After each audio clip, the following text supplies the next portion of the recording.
ketemu lagi di channel Ahli Gizi Sehat. Apa kabar pemirsa semua? Mudah-mudahan hari ini dalam keadaan sehat.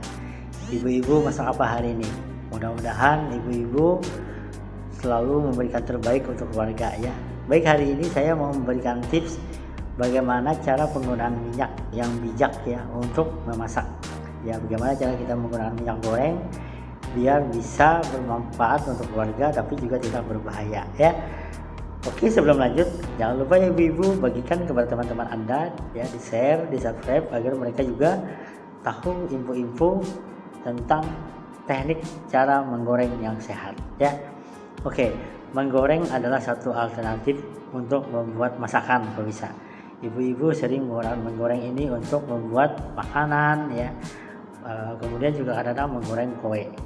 Namun kadang-kadang penggunaan minyak yang berlebih itu bisa berbahaya pemirsa ya.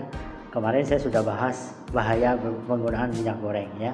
Kita hanya dibatasi 5 sendok makan minyak goreng agar tidak terjadi penyakit akibat kelebihan konsumsi minyak seperti obesitas ya, peningkatan kolesterol dan lain-lainnya. Nah, bagaimana triknya? Bagaimana cara penggunaan minyak goreng yang baik ya agar ibu bisa memanfaatkan minyak ini dengan bagus ya dan juga menyehatkan. Ada beberapa tips ya. Pada prinsipnya memang kita menggunakan prinsip meminimalisir ya penggunaan minyak yang banyak. Kenapa pemirsa? Karena memang minyak adalah energi yang besar. 1 gram minyak itu mengandung 9 kalori. Karbohidrat 1 gram cuma 4 ya. Jadi memang sangat tinggi. Nah, agar bagaimana biar minyak ini tidak banyak ya, kita konsumsi, ada beberapa tips untuk cara menggorengnya ya, cara penggunaan minyaknya. Pertama, saya sarankan ibu pilihlah minyak yang sehat ya, seperti minyak zaitun. Ini memang bagus ya. Minyak zaitun terkenal juga dengan suhu yang stabil jadi pada saat panas ya, beda dengan minyak yang lain ya. Nah, penggunaan minyak zaitun juga mengandung minyak yang kita kenal dengan kaya akan omega 3 ya. Dia merupakan lemak yang tidak jenuh, sangat sehat ya. Namun memang penggunaan minyak ini kadang-kadang juga menjadi masalah kalau kita memang di daerah Indonesia ya. Minyak zaitun juga lumayan mahal dibanding minyak sawit ya. Tapi bagi Anda yang mempunyai masalah dengan kesehatan bisa menggunakan minyak ini sebagai penggorengan. Daerah-daerah Timur Tengah mungkin banyak menggunakan minyak ini ya, karena minyak ini menyehatkan pemirsa ya. Itu yang pertama. Kemudian yang kedua adalah jaga suhu minyak saat menggoreng. Ini penting pemirsa. Saat menggoreng kita benar-benar menjaga suhu itu stabil ya. Kalau kita menggunakan suhu yang rendah, kadang-kadang serapan minyaknya jadi banyak ya. Misalnya takut gosong gitu ya, akhirnya dikecilin. Justru dikecilin itu pemirsa menyebabkan serapan minyaknya jadi banyak ya, dan matangnya jadi lambat, dan ini juga memboroskan, penggunaan gas jadi lebih banyak. Nah, kemudian kalau kita tinggikan, kadang-kadang juga kita nggak bisa lengah ya, kadang-kadang dia cepat hangus ya. Nah, kadang-kadang juga dia masak di luar tapi saat kita buka di dalamnya masih mentah. Nah, ini kalau kita terlalu panas. Nah, bagaimana pemirsa yang bagus itu? Yang bagus adalah kita bisa gunakan pemanasan itu kurang lebih sekitar 170 sampai 180 derajat ya. Jadi panaskan dulu minyak itu benar-benar siap untuk digoreng ya. Jangan baru dimasukin minyak dimasukin lagi ikannya misalnya. Ya, dia makin banyak menyerap minyak akhirnya pemirsa ya. Nah, ini anjuran yang kedua. Kemudian yang ketiga, jangan pernah menggunakan minyak itu berkali-kali ya. Cukup minimal 2 kali aja pemirsa ya. Kenapa? Karena lemak yang berlebih itu berisiko terjadi namanya oksidasi lemak ya. Lemak jadi teroksidasi sehingga meningkat terjadinya pembentukan lemak-lemak yang berbahaya. Karena lemak yang berbahaya itu salah satu penyebab kanker ya. Oleh karena itu kita usahakan menggoreng itu hanya 2 kali saja. Jadi jangan terlalu banyak menggunakan minyak ya. Nah, kalau kita belanja di jalan ya terlihat banget ya, sampai ke hitam-hitaman ya. Nah, ini lemaknya sudah terjadi oksidasi ya, terjadi pemanasan yang menyebabkan berubah struktur kimianya. Dan kita menghindari penggunaan minyak yang terlalu berkali-kali dipakai ya. Anjurannya hanya 2 kali saja pemirsa ya. Itu juga kalau sudah kehitam-hitaman ya nggak usah sampai berapa kali ya. Nah itu yang ketiga. Yang keempat adalah gunakan adonan tepung yang sehat untuk menggoreng. Sering terjadi menggunakan tepung ya, justru tepungnya yang menghisap atau tempat melekatnya minyak tersebut di dalam tepungnya ya.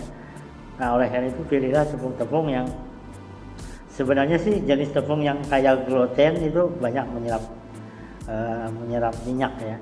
Anda coba cari yang free gluten, misalnya dari tepung beras ya. Ini mengurangi serapan minyak. Karena apa? Karena memang tepung itu media untuk serapan. Coba lihat misalnya orang menggoreng pisang goreng ya, minyaknya banyak di tepungnya itu ya. Nah oleh karena itu sebisa mungkin memang kalau memang menggunakan juga tepung ya cari yang lebih bagus ya. Jangan sampai tepungnya yang menyerap minyak yang banyak. Nah berikutnya adalah gunakan teknik slow frying ya, slow frying. Jadi menggunakan minyak yang sedikit ya, tapi waktunya terlalu lama ya. Beda dengan yang banyak minyaknya tapi langsung semua makanan terendam gitu ya. Itu memang bagus, cepat, tapi dia menyerap minyaknya yang banyak ya. Lebih bagus Anda menggunakan teknik dari shallow frying ya. Jadi minyak dikit tapi sering dibolak-balik gitu ya. Tapi bukan oseng-oseng ya, bukan menumis, tapi lebih banyak, tapi tidak banyak banget gitu ya minyaknya. Nah ini dianjurkan pemirsa. Nah berikutnya adalah usahakan memang menggoreng, misalnya Anda menggoreng ayam ya, Anda rebus dulu ya ayamnya, Anda kasih bumbu yang ini juga membuat ayam itu menjadi lezat pemirsa, daripada Anda goreng langsung ya.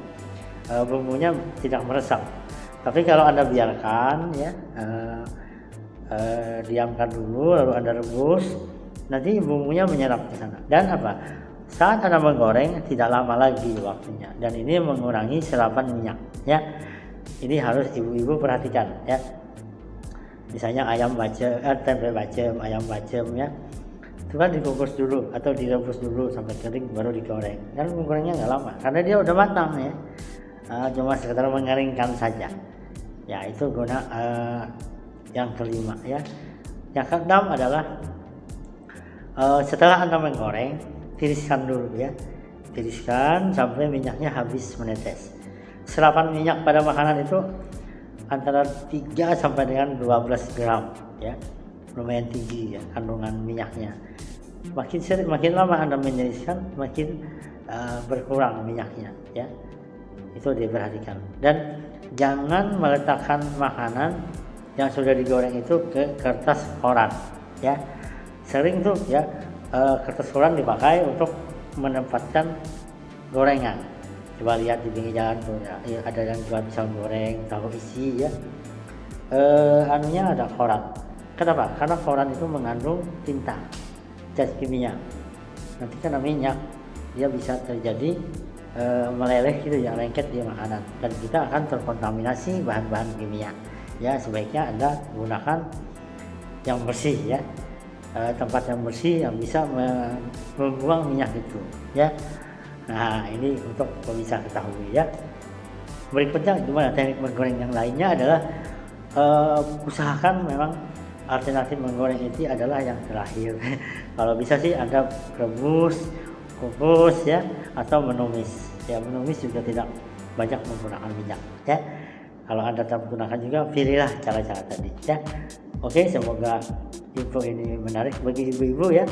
Gunakan minyak yang seperlunya. Jangan sampai kita kelebihan mengkonsumsi minyak, karena minyak mengandung kalori yang tinggi, dan kalori yang tinggi akan berisiko terkena obesitas. Bayangkan, pagi kita makan gorengan, snack kita gorengan, siang kita gorengan lagi, sore kita gorengan, malam kita gorengan.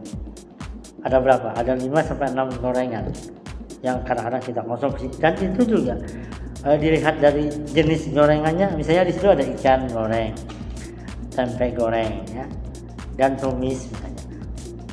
Semuanya menggunakan minyak, dan akhirnya kita kelebihan 5 sendok makan ya. Jadi bijaklah dalam menggunakan minyak goreng.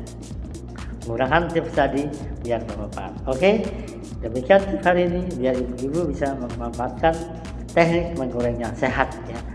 agar kita tidak terlalu banyak mengkonsumsi minyak. Terima kasih, tetap ikuti ahli gizi sehat dan bagikan ke teman-teman Anda semua. Terima kasih. Assalamualaikum warahmatullahi wabarakatuh.